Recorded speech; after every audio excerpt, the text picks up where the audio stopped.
expression of x is -4, y is -2, and z is 1/2. So as I plug these values in, let's just kind of look at each part of them. So first I have 2 to the -4th power, 2 to the -4th power. That's one of it. That's one part of it.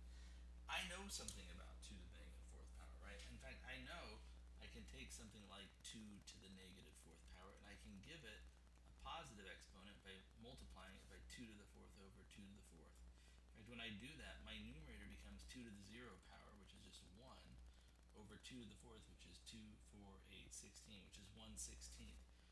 So far in this product, you can see I've got this part times the y. I've got the number 1 over 16.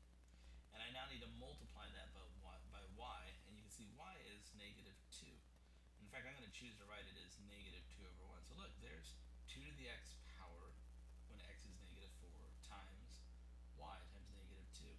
Let's look at that product. If I look at that, my numerator is 1 times -2, which is -2, and my denominator is 16.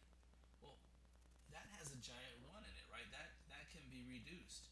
There's a factor of 2 in both the numerator and denominator. I can choose to rewrite this as 1/8.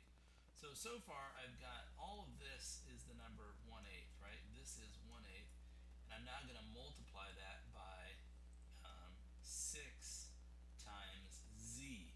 Now, a lot of you wrote this. You wrote 6 1/2. No, it's not 6 and 1/2. 6 plus 1/2.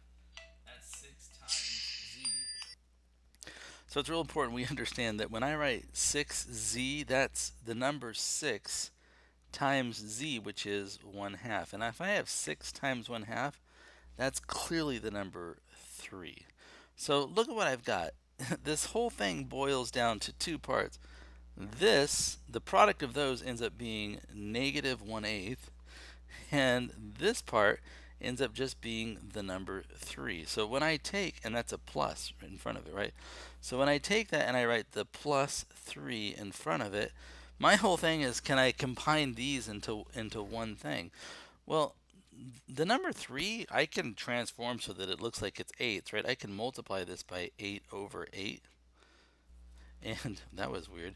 And if I multiply it by 8 over 8, look what I get. This becomes, I'll write it up here. This is, I've got the -1/8, and then plus 3 times 8 is 24 over 8. There we go. -1/8 and 24/8. And if I combine those together, that's exactly positive 23/8. So that's our answer. It's not, that's what that expression is. It's not pretty. We may not like it, but that's what it is. And honestly, I think if you would just use your calculator and just, key this in as 2 raised to the power of, and then do that opposite key, it looks like this, like -4, and then you would hit the times button, and then I think you would go the opposite of 2, and then you would add, not z, but 6, and then you'd hit the times button, and then 1 divided by 2. I think this would pretty much give you 23/8.